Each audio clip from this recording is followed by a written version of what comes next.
ಹನುಮಂತ ಯಾಕೆ ಸುಂದರ ಅಂತ ಕರೆಯಲ್ಪಡ್ತಾನೆ ಅಂತ ಹೇಳಿದ್ರೆ ಎರಡು ಕಾರಣ. ಒಂದೇನು ಅಂತ ಹೇಳಿದ್ರೆ ಹನುಮಂತ ನೋಡ್ಲಿಕ್ಕೆ ತುಂಬಾ ಸುಂದರ. 32 ಲಕ್ಷಣ ಅಂತ ಹೇಳ್ತಾರೆ. ಒಬ್ಬ ವ್ಯಕ್ತಿ, ಒಬ್ಬ ಪುರುಷ ತಾನು ಪರ್ಫೆಕ್ಟ್ ಆಗಿದ್ದಾನೆ ಅಂತ ಹೇಳಿದ್ರೆ ಯಾವಾಗ ಅಂತ ಹೇಳಿದ್ರೆ 32 ಲಕ್ಷಣಗಳಿಂದ ಕೂಡಿರಬೇಕಂತೆ. ಅಂದ್ರೆ ದೇಹದ ಒಂದೊಂದು ಅಂಗ ಈ ರೀತಿ ಇರಬೇಕು ಎಲ್ಲ ಹೇಳ್ಕೊಂಡು ಹೋಗ್ತಾರೆ ಶಾಸ್ತ್ರದಲ್ಲಿ.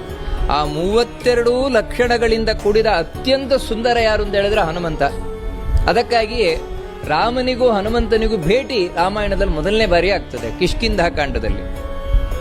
ಯಾವಾಗ ರಾಮಚಂದ್ರ ಹನುಮಂತನ ನೋಡಿದ ಕೂಡಲೇ ತನ್ನ ಪಕ್ಕದಲ್ಲಿ ಇದ್ದ ಲಕ್ಷ್ಮಣನ ಕುರಿತು ಹೇಳಿದ್ದೇನೆಂದ್ರೆ, ಲಕ್ಷ್ಮಣ, ಇವನನ್ನು ನೋಡಿದ್ರೆ ಇವನ ಮೇಲಿಂದ ಕೆಳಗಿನ ತನಕ ಯಾವ ಅಂಗ ಅವಯವದಲ್ಲೂ ಏನೂ ಕೂಡ ಊನತೆ ಕಾಣುವುದಿಲ್ಲ. ನೋ ಫಾಲ್ಟ್ ಅಟ್ ಆಲ್, ಯಾವುದೇ ದೋಷ ಕಾಣೋಲ್ಲ. ಮಾತಾಡ್ತಾನೆ, ಮಾತಿನಲ್ಲಿ ಯಾವ ದೋಷವೂ ಇಲ್ಲ. ಅಂದ್ರೆ ಎಲ್ಲ ಪರ್ಫೆಕ್ಟ್ ಹನುಮಂತನದ್ದು. ಯಾಕಂತ ಹೇಳಿದ್ರೆ ಅವನು ಸುಂದರ.